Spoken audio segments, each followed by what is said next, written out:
So we want to have a round of responses, quick responses to the presentations. And then after that, we have a focus on more specific questions. So do you want to take turns from here, maybe? You want to use the mic? Thank you. Should I introduce myself first? I suppose. Yeah. So my name is Iana. I am a postdoc at Aalto University Business School, and my area of specialism is degrowth. So I'm looking into degrowth transformations from critical reuse perspective, and specifically I look into degrowth and business and kind of the role that businesses play in transition towards a society. Yeah. Should everyone introduce themselves first, or should I just say something about?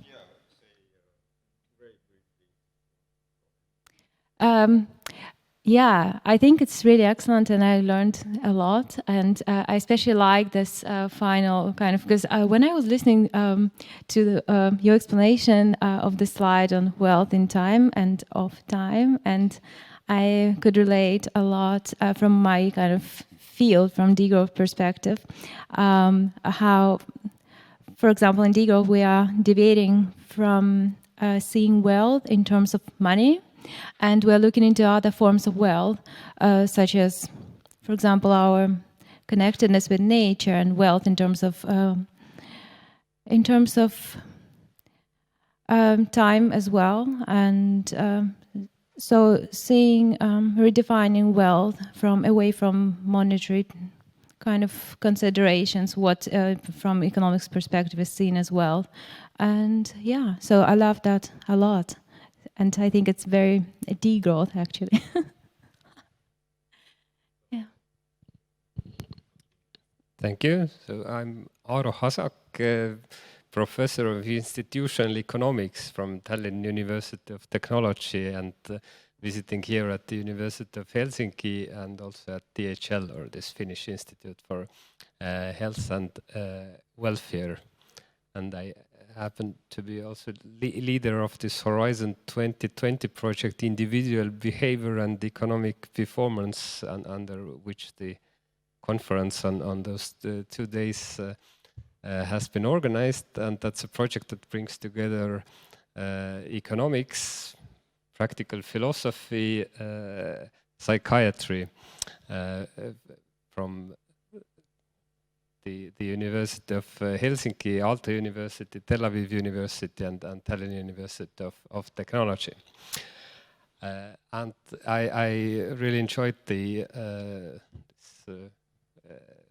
keynote presentation of this session by Timo, and something that particularly struck my attention was emphasis of the effects of the workday, workweek on the time structures, both at the company level and at the society level. So that's something that has been in my view not yet discussed too much, what the implications both for the individuals and for the societies might be.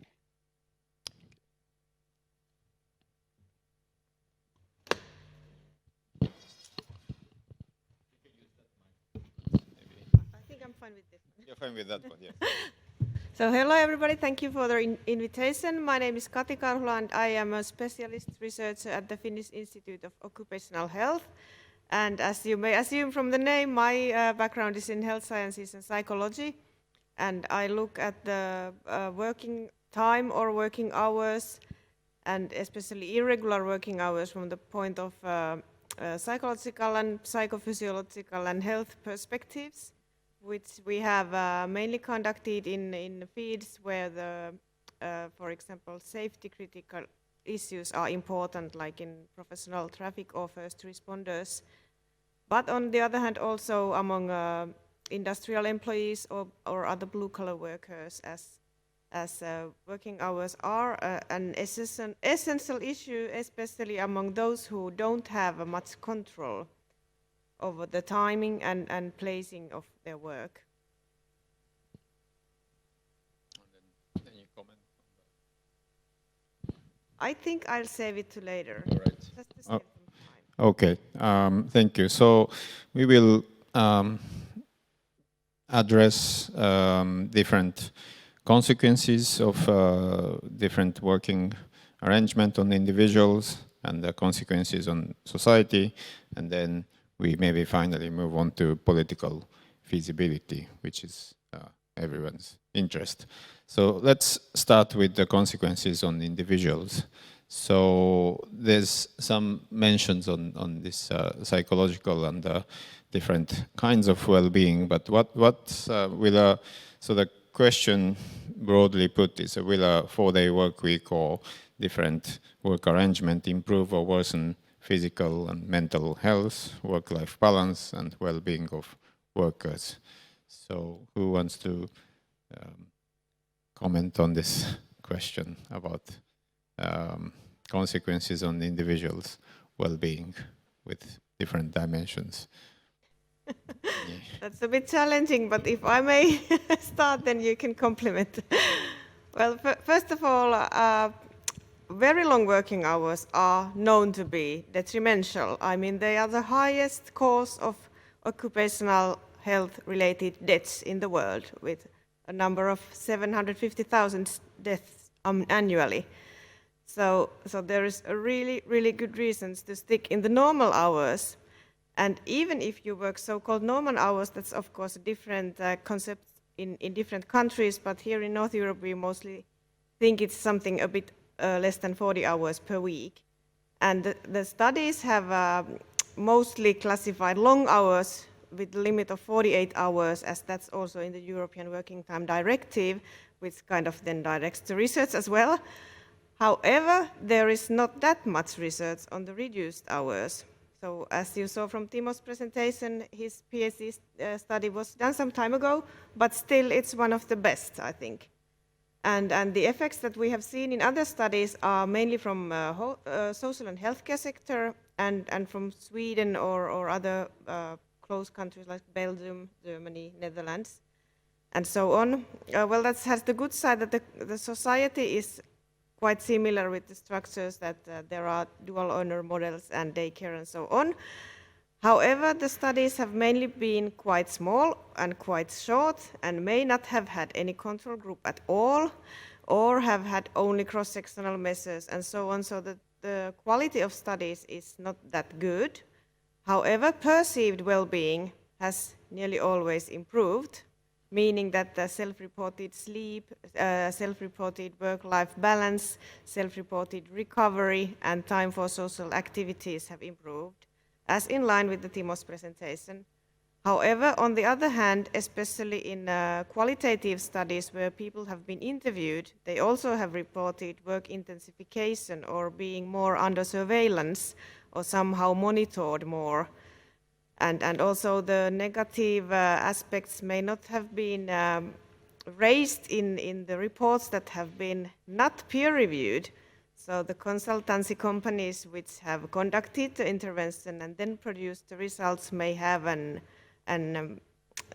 selective way to report the results. Who wants to continue from there? Is there? Okay. Thank you. I'll speak, of course, from a degrowth perspective. And degrowth is all about nurturing alternative spaces. And it's all about, for example, spending more time with each other, with nature, and participating in protests, or alternative organizations, or alternative kinds of practices. Choosing something different, not going to supermarket, but going to a farmer's market, and familiarizing yourselves with programs of different political parties. And all of that requires a huge amount of time. And so in degrowth, generally, we believe that spending less time at work and having more time for other activities, such as self-transformation and actually engaging in these alternative organizations, is really good. it would have time to educate ourselves, to educate each other, to create communities, to at least explore alternative practices, alternative organizations, and see how we feel about them. Otherwise, if we don't have time for it, then DIGO or some kind of alternative framework or alternative society that coexists in harmony with the self, others, humans and non-humans, and nature will never come about. So it would remain within this sphere of academia. So that's our general view on individual level in terms of work time reduction. Yeah. Thank you. Continuing on those points, so an important question is what exactly does this 4-day work week mean for an individual? Does it mean that the working hours are constrained to 4 days times 8 hours, for example? Does it mean that one is allowed to work on 4 days only? This does not seem very realistic. So if we think about the structure of a developed economy like Finland is, where the majority of the employees are in the service sector and maybe a quarter or so in manufacturing and a small proportion in agriculture. So it's rather the manufacturing and perhaps agriculture and some parts of the service industry where you can constrain the working hours so that the whatever the shop is open for let's say your shift in working in a shop or a restaurant is shorter, or the shift in the manufacturing company is allocated to 4 days only, and the duration is not longer than 8 hours. So in those cases, people really could benefit or gain more free time. However, what happens in more in this white collar sector and especially in such creative jobs is not so clear, and this especially after the COVID pandemic, which made many people to shift from office work to working at home, and also there has been recently a clear turn towards flexible working hours.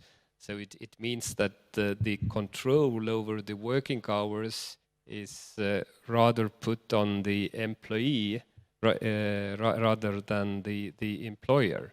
So whether imposing a 4-day work week would actually result in reduced working hours in those sectors or jobs where the control over working time is rather in the hands of the employee is a question that probably nobody has very clear answers for.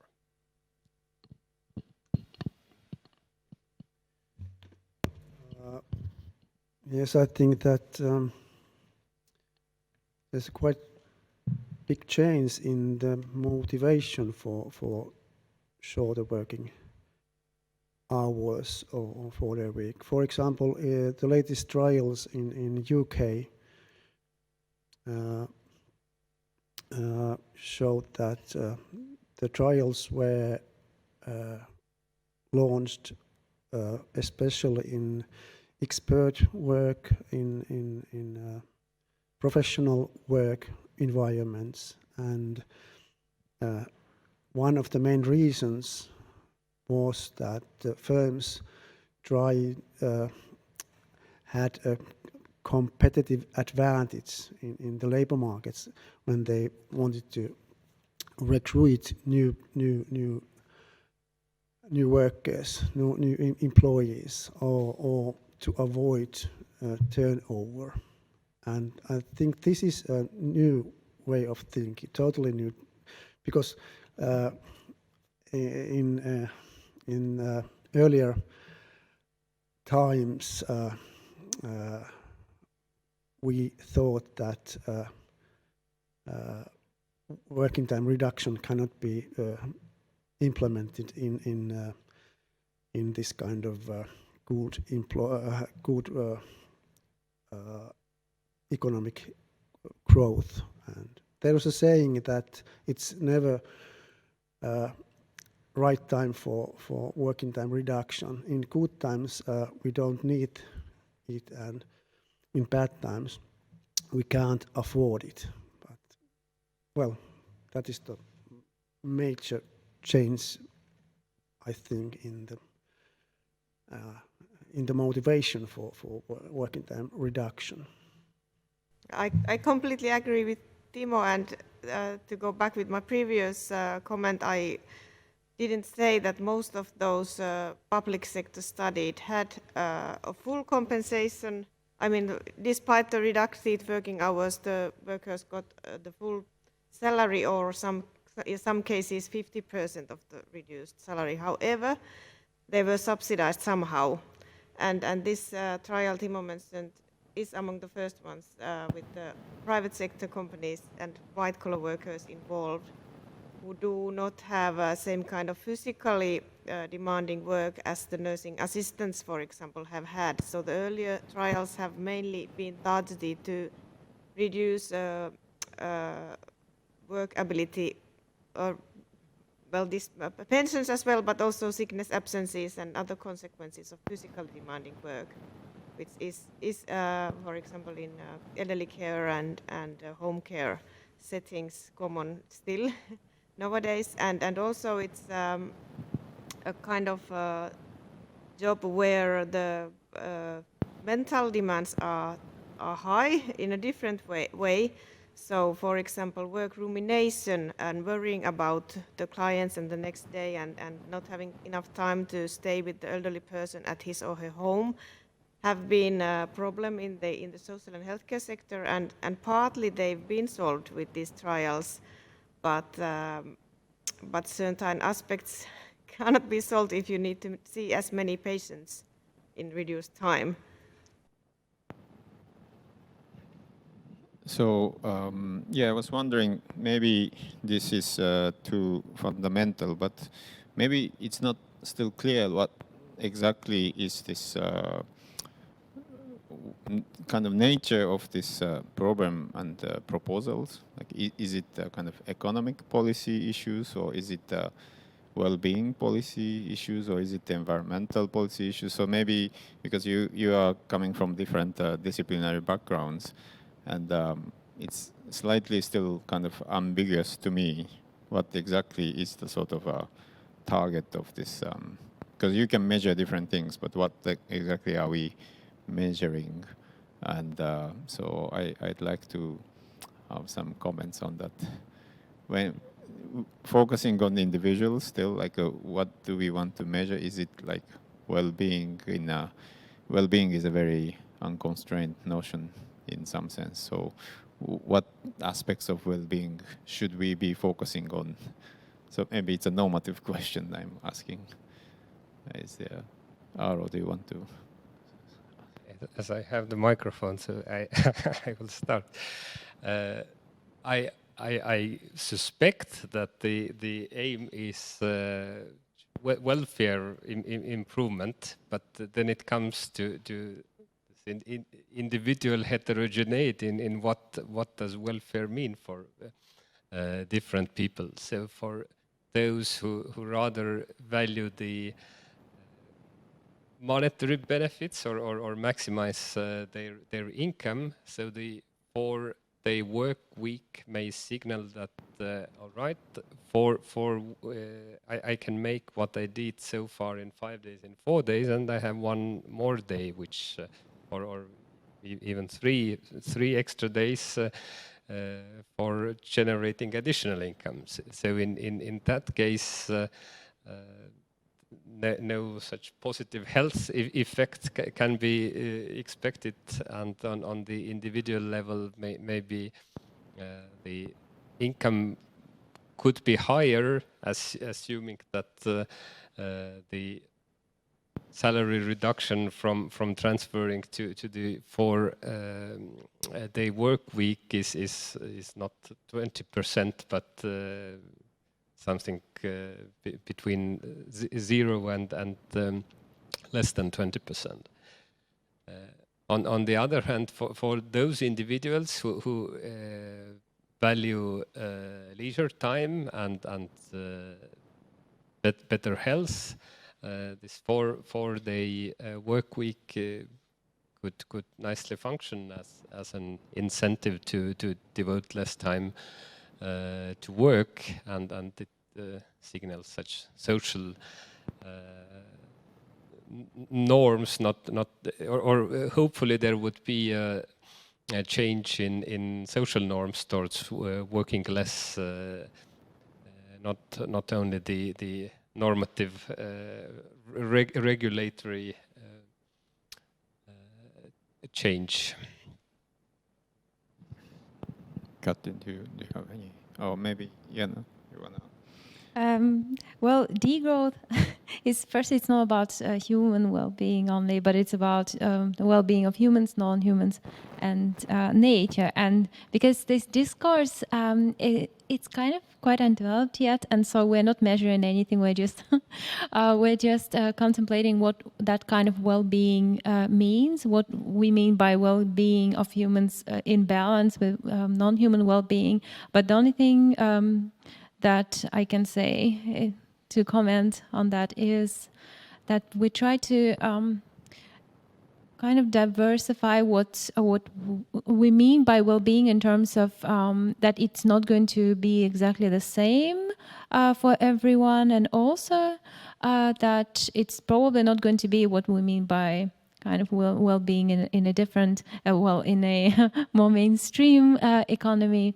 For example, quite often degrowth paints this vision of what kind of well-being looks like, such as that all our basic needs are going to be satisfied and we'll live in this kind of eco-communities and have gardens and community kitchens. But then there is a lot of resistance towards that, and we're saying, but some people want to live alone in the woods in northern Sweden, and to them this is well-being. So it's just to say that we're not measuring because we don't know what it is in terms of degrowth.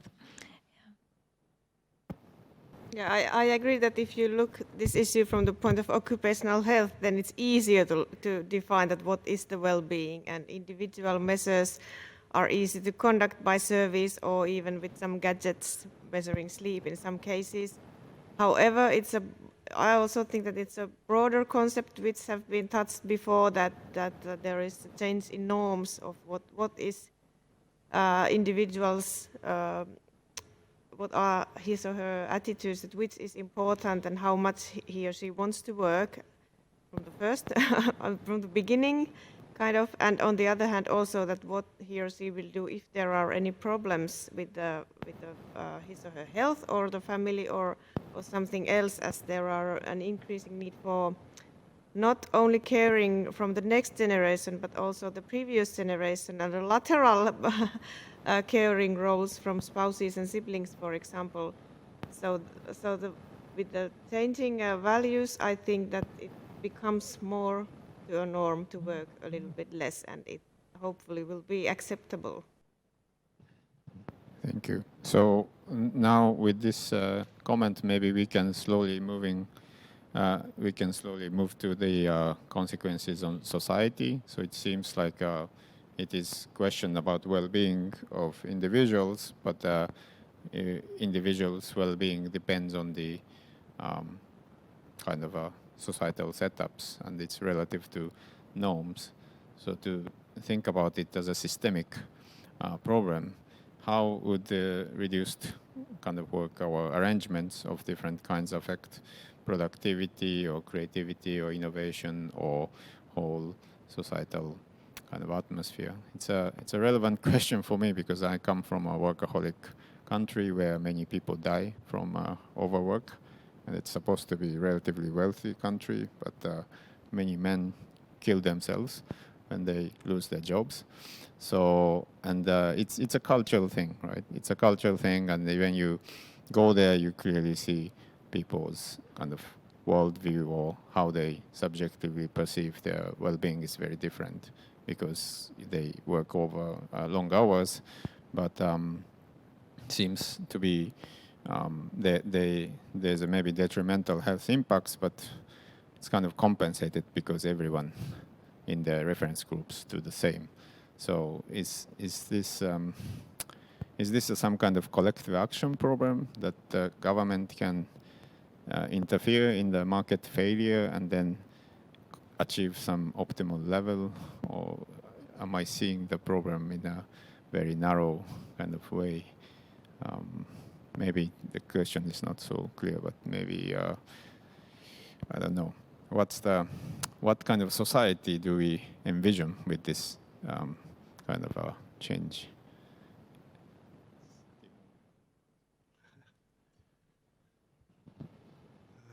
I think that national governments today are not going to launch any large projects or programs for working time reduction. I think they, for example, let's talk about Finland. So what we do now, where we are trying to, in the political level, we are trying to put as much hours to the markets as possible because of the aging population and because of diminishing budgets. So I think governments, I think in many countries, perhaps all countries, for example, in Europe, are now doing something just opposite to working time reduction. And the working careers of people are lengthening from both sides, from in the youths, and also there are programs to or aims to lengthen the work careers in the end of the work career period. So, but then I think the working time reduction can proceed because the individual preferences. There are a lot of preferences, for example, in Europe for shorter working hours. I think I have one. Sorry, putting this kind of statistics to the table. So this is a result from European Working Conditions Survey from 2015, and there are so individual preferences for working hours, and according to their actual hours that they do. So for those who are working excessive working hours, 48 or more, clearly majority of them are hoping shorter working hours. Also in those groups who are working about 40 hours, both for women and men. So individual preferences are for the shorter working hours, especially in the long working hour groups. That is one possible. The interest in leisure. So maybe question to Iana, can you imagine or speculate on some kind of systemic impact of reduced work? Oh, I can speculate for sure about degrowth. It's all about speculation, but I'll answer a slightly different question, I guess, because if the consequence that we envision is a degrowth society, so a society living harmoniously within kind of itself and also with nature. But I want to, in terms of systems and society, I want to comment actually on how this degrowth society would come about, and that is to highlight that there is no one particular domain where a reduction in working hours would, for example, come from, because we envision by that I mean me and my close colleagues, we theorize degrowth in the Nordics, and for us, bringing about a degrowth society is a function of these domains of civil society, meaning us, humans, academia, trade unions, communities, all sorts of interest groups, organizations, NGOs and stuff. So civil society, the state, and business. So, for example, if the government wants to reduce working hours, but there is no support coming from civil society, then it's not going to work. Or if businesses institute that, but then there is nothing in other domains, and the governments are against that. So it's just to say that just to imagine this complexity of all these kind of things that need to unfold in terms of policies changes and mindsets changes in the mindsets of business persons for this kind of society to manifest itself, and also for this reduction in working hours and all different alternative relationships to work, for that to happen. Yeah, that's my comment. Okay, so now we are slowly moving to some feasibility implementation questions, assuming that it's a overall good thing that people want, and the question of is a matter of coordination. So what would be the biggest challenges to implement some changes if we could identify such a welfare improving changes? Aaro, could you comment on the challenges? So from the economics perspective, some of the key questions are what happens to productivity, competitiveness, and innovation. So if we reduce working hours or the number of working days in one country, but they remain the same in other countries, and the question is then what happens to productivity? So are the people working 4 days instead of 5 days still able to produce the same output as before, and at what cost? So if the salaries remain the same but the productivity will reduce, it means that the output while cost remaining the same is reduced, and in order to be competitive on the global market, as long as we are still operating in this the traditional economic system, not in the degrowth or a growth world. So the company has to react somehow. So either to reduce the salaries, which the employees would probably not be very happy with, or to hire additional workforce, which would be costly, or ideally to shift to something with higher productivity, which means that innovation is needed to support the transition from less productive jobs, which lose their where the products are losing their competitiveness in the global markets, to something with higher added value, more higher productivity, and therefore this work 4-day work week initiative could be ideally combined with such productivity enhancing and innovation supporting policies in incentives whatsoever.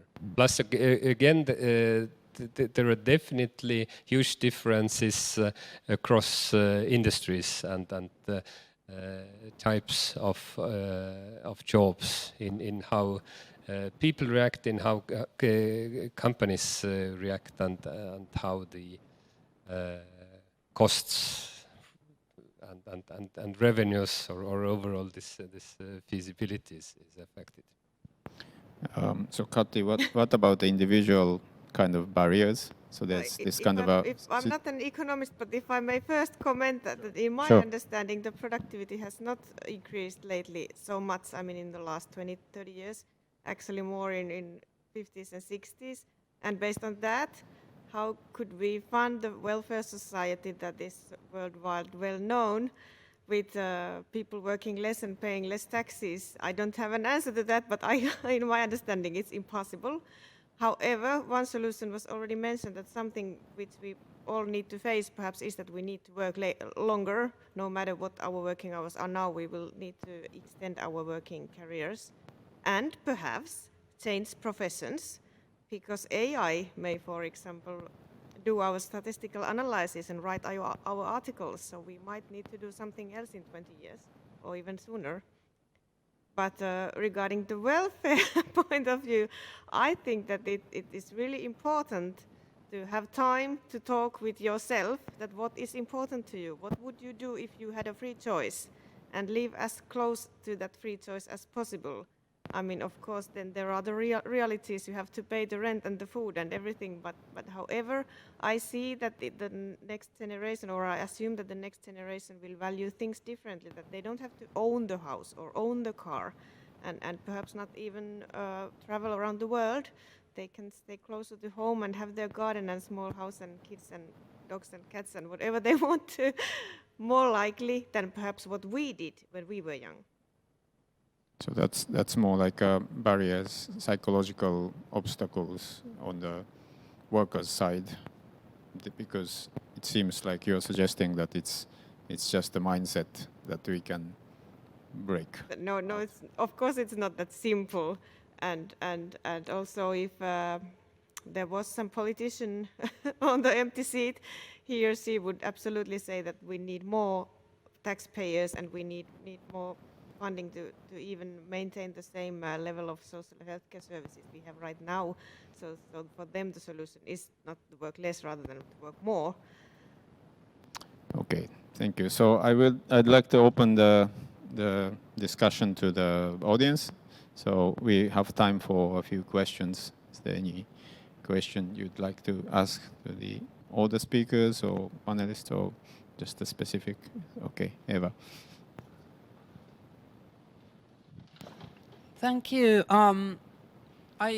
In particular, I appreciated what you said, Kati, some time ago now about care.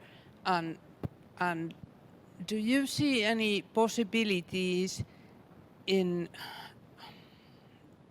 because I very much agree with the fact that our politicians are actually wanting us to work more. They are now sitting not far from here trying to reduce our social benefits in order to make us work more. So indeed, this is the case. But we are also facing a crisis of care, and we are also facing, in many European countries, we're also facing declining fertility, and declining population is coming very soon. So is it possible that this could regenerate some interest in care, and could this interest in care within the informal sector, in the household and informal sector, support some ideas about reducing working time? That's a very good question and very difficult to answer. However, I think that we are used, the Nordic countries were used to institutionalizing care So the kids are in the kindergarten, and in the small school-age kids are in the afternoon clubs, and elderly people are in elderly care. And that is something perhaps we need to rethink, is it what we would like to do with our kids and our parents? Is it so, actually?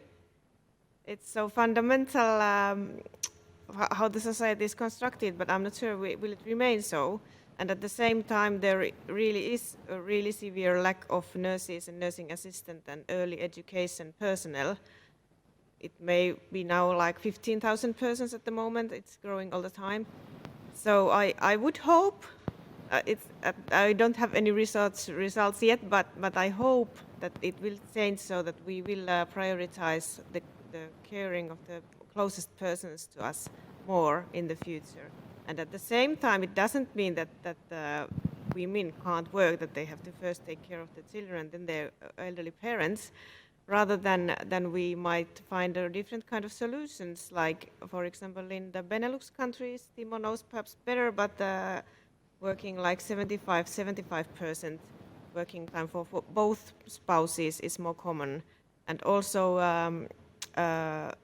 partly that having, again, like 3 generations living somewhat not perhaps in the same house, but somewhat closer to each other, as the problem nowadays is that the middle-aged people are living in the large cities and the elderly parents are living in the countryside.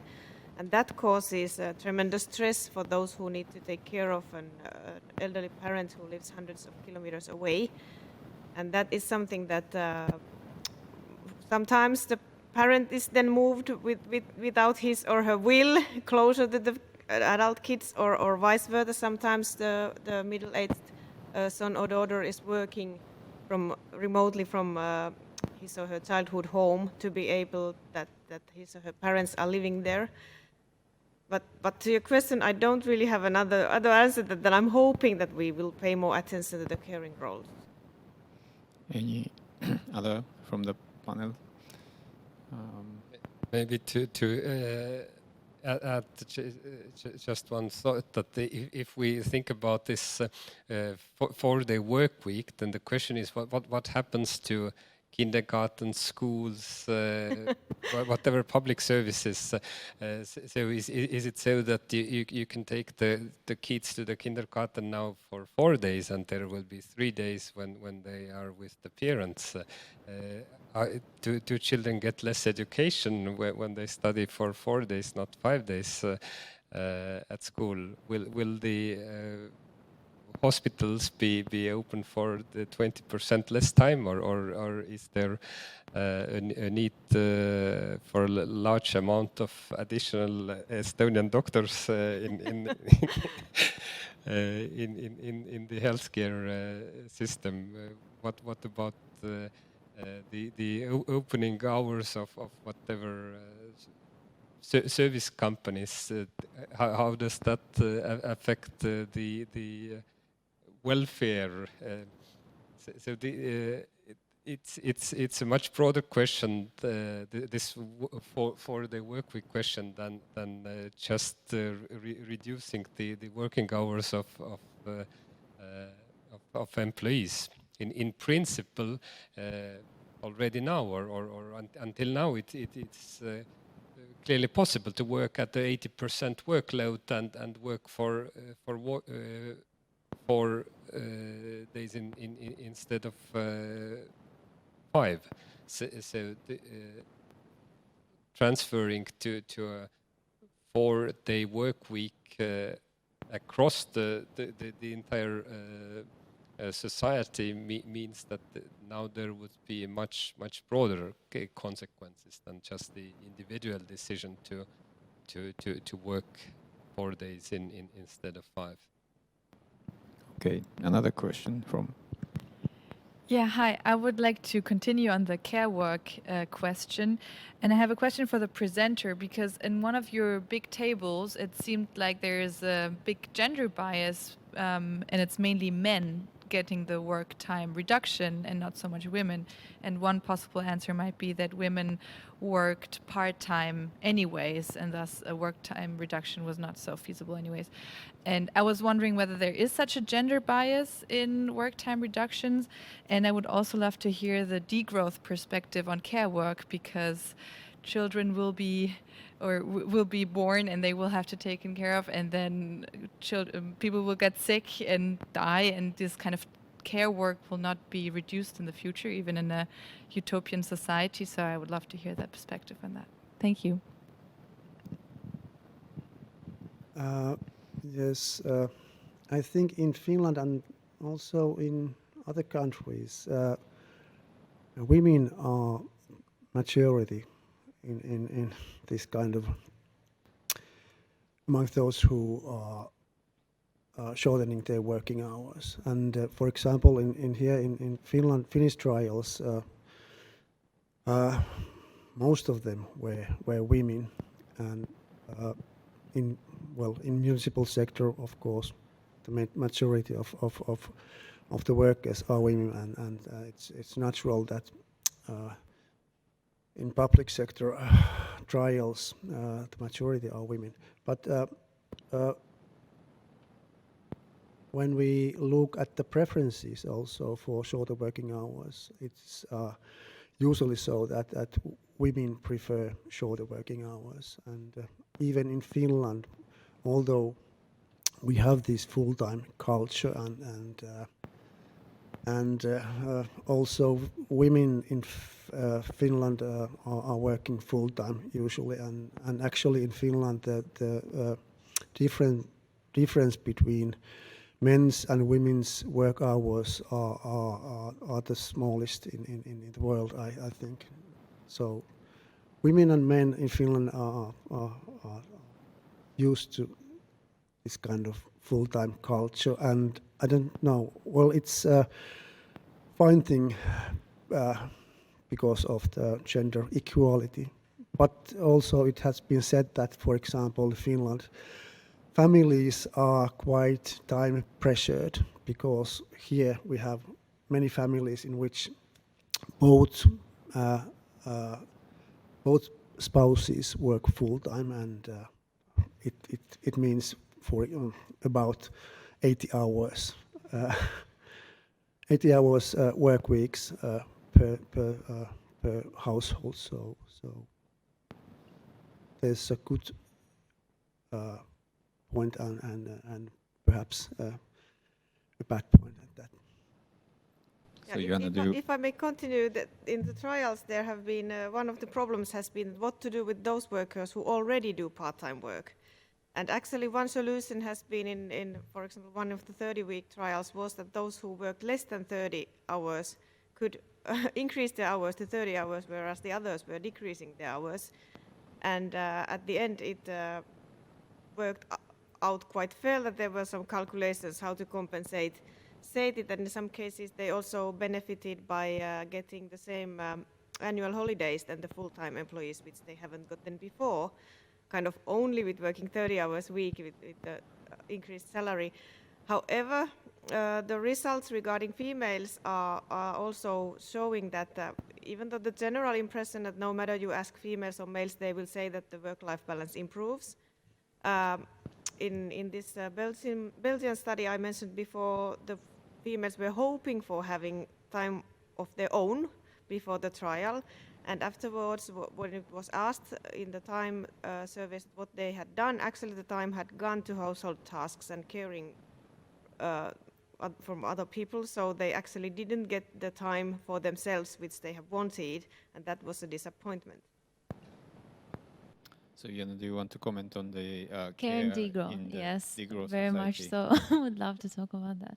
But actually, care is extremely essential to degrowth, because it's in our definition of degrowth with my colleague Hubru Hansen from Denmark. We theorize degrowth as something that is guided by gentleness and care. And care, by that we mean both care as value and also care as a practice. And I would say that it's super important to to recognize the diversity of care. So it's care not just for, let's say, children or the elderly, but also care, emotional labor that women perform in society, but also care about nature and non-humans, and so all these kind of manifestations and activities and practices of care. And I would say that hopefully if, but it's kind of a speculation because degrowth does not exist as it's a vision of society. But if we would reduce working hours, probably we would free up a lot of time for those different types of care. Any other questions? Okay.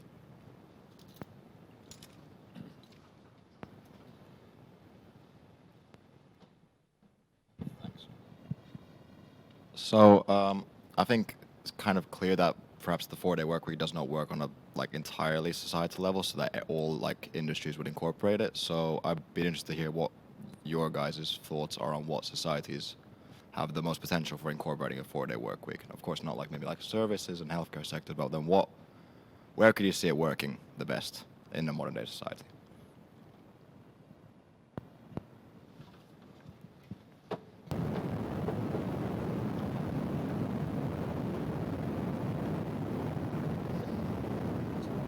Good question.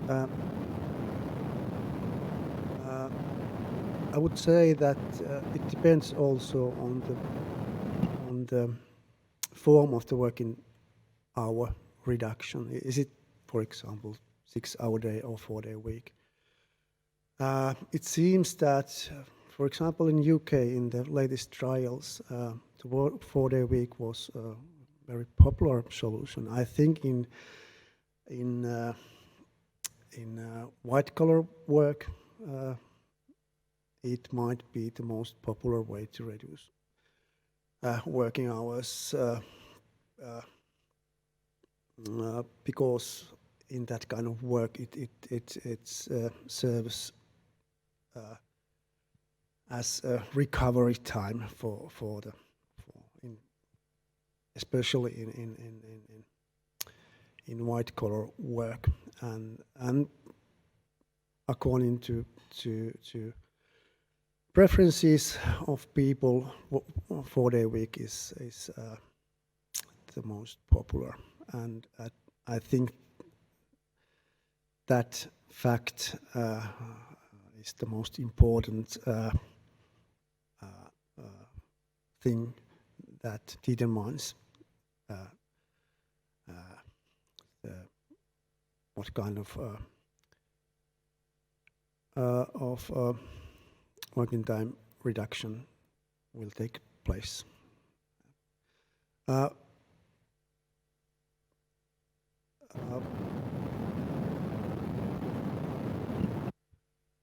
Yes.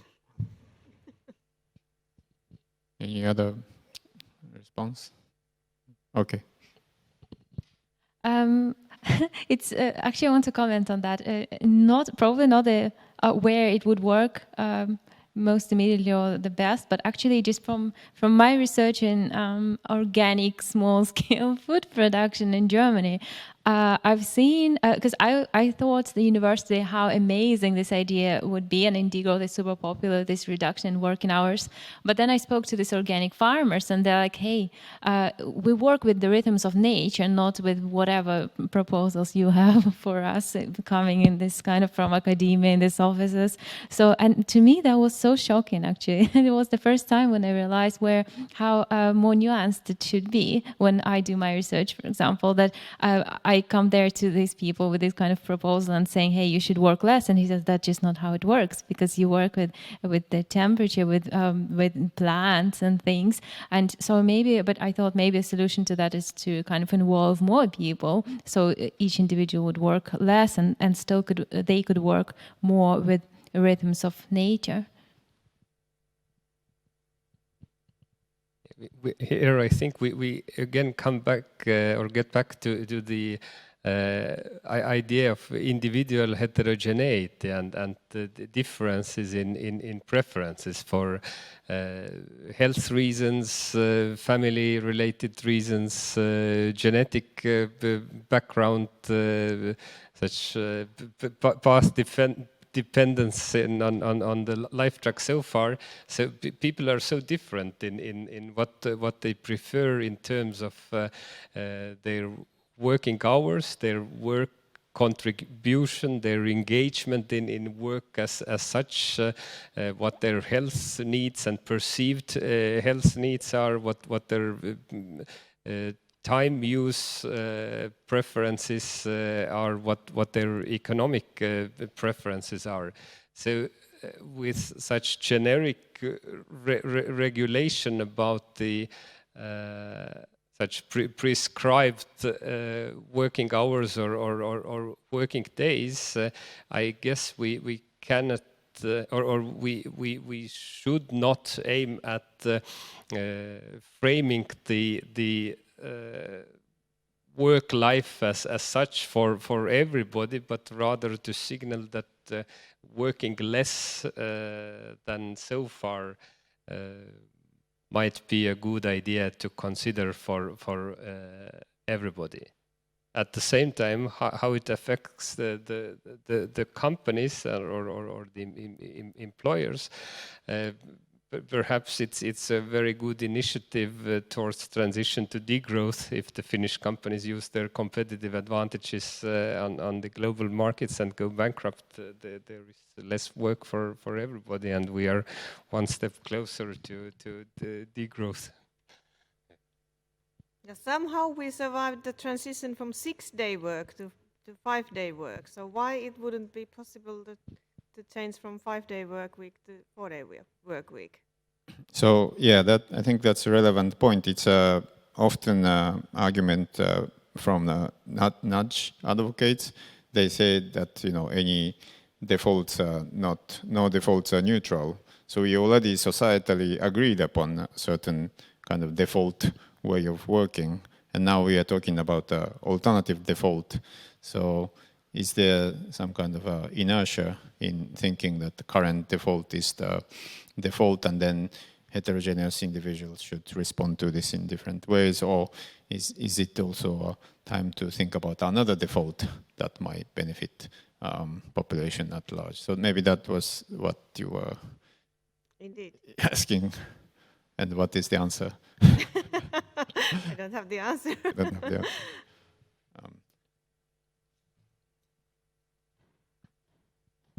Thanks. Can I follow up on what you were saying about the default and indeed this kind of naturalized, because I agree that it is not only a naturalized belief that we should work more and more all the time, it is also a structural factor where interconnected sectors and structures of the economy are all driving towards more and more work. And so these experiments, this is maybe more for Timo, but for the others as well, these experiments, how can they challenge or open up, make us perhaps recognize what you were saying, Kati, that it hasn't always been like this, and that a certain amount of work is a social contract. It is not the natural factor or not the natural state of affairs. So how do experiments open up or make visible naturalized social arrangements?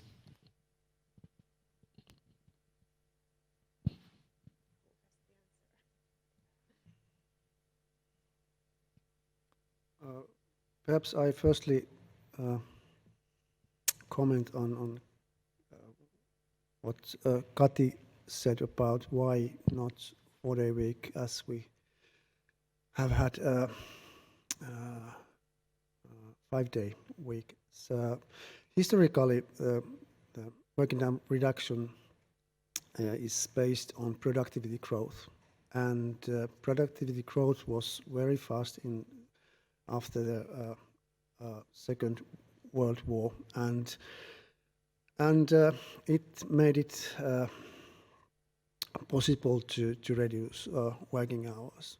Partly the productivity growth went to better wages, and partly to working time reduction.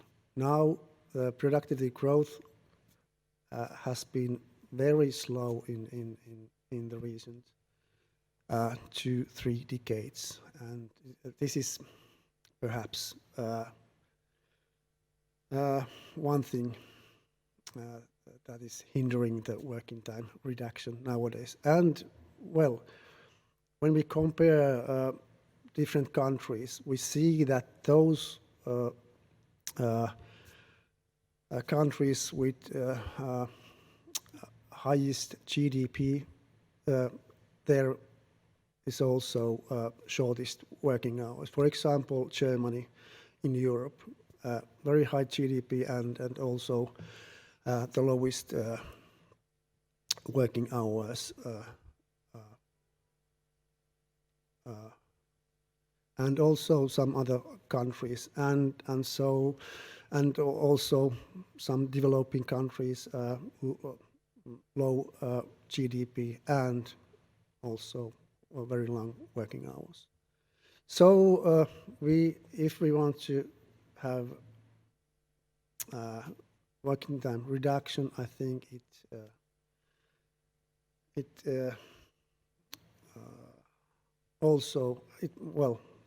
historically, it needs productivity growth or with it. Or at the moment, it needs a productivity leap, perhaps, really rapid increase, or it also means other choices regarding, for example, that we are used to having a stable increase in the salaries.